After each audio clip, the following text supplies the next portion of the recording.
Welcome back into Wake Up America. Nearly 2 months after the brutal murders of 4 college students at the University of Idaho rocked the nation, we finally got a look into lengths that law enforcement went to get this right after those murders took place 2 months ago. And for more on where this case goes from here, let's welcome in board-certified clinical psychologist Dr. Jeffrey Gardere. Dr. Gardere, thank you for joining us. So according to the affidavit, one roommate saw, quote, a figure clad in black clothing and a mask walk past her as she stood in frozen shock and then locked herself in the room, not calling 911 for 10 hours. So, we've heard a lot about this over the last couple of days of this roommate, a young girl.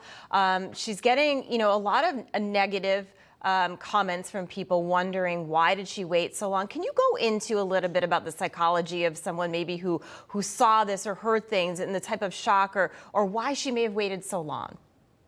Yeah, this is a situation certainly where you have to be in that person's shoes to really understand what they've been through. Psychologists call this fight, flight, or freeze. And evidently it looks like she may have been in that freeze, what we call a tonic immobility, the inability to be able to move while you're dealing with some sort of very traumatic situation where your life is at risk. Sometimes we see it as part of an initial post-traumatic stress disorder. Some people think it might be a dissociation where almost psychologically you leave your body because you can't deal with the trauma of what it is that you're experiencing. Yeah, and the house had a reputation as sort of a party house. I mean, let's be honest, these were college students. Maybe it was it could have been a boyfriend or something like that.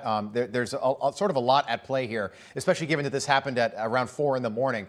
So another roommate, so 2 lived, 4 were killed. Another roommate basically slept through the entire thing.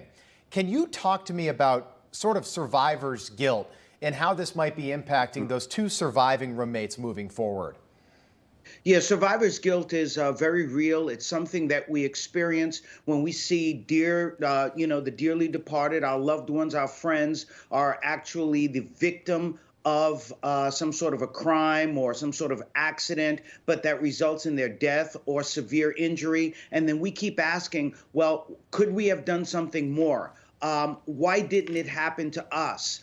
Maybe, we deserve to be the ones that are ill or who may have passed away. So this is something that's very natural. That's a great question. And I think that's something that these 2 are going to have to deal with, especially since you're going to have a lot of people pointing fingers as to why one may have slept through, why the other one, didn't react as much as they may have wanted them to. But again, you have to be in their shoes to understand the trauma, the shock of something so horrible as that. Yeah, what would you say, to the public and to people? Because social media can be extremely difficult, especially for, these 2 survivors, for their family, for even the family members. I know one of the victims' family members came out and said, look, these roommates, they're young. They're victims as well. Please stop attacking them. What would you say, to people out there and even, folks who are on social media just attacking them?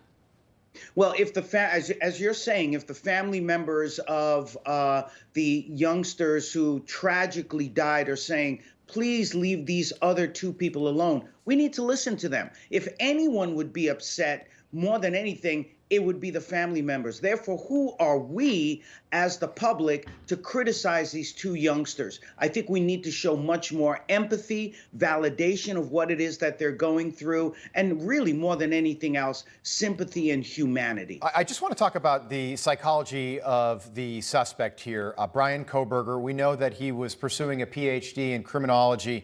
This affidavit, which was fascinating to read, law enforcement basically tailed this guy for a while, and they saw Kohberger cleaning out his car, that white Nissan Elantra, and he was taking trash out of it in the middle of the night and then putting it into his neighbor's trash bins, and he was wearing gloves the whole time. This guy thought he was going to get away with it, didn't he?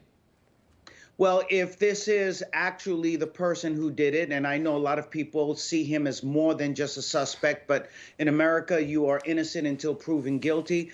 That being said, if you connect these things, if you can, then certainly we're seeing a lot more motivation. We're seeing a lot, someone thinking through a crime like this. So it doesn't appear to be something that was spontaneous, and therefore some of this can be perceived as certainly trying to clean up one's own tracks. Yeah, I think a lot of it will obviously come out in the trial. America's psychologist, Dr. Jeffrey Gardere, thank you so much for your expertise this morning. We appreciate it. Good to see you Thank again. you. Thank you. Thank you.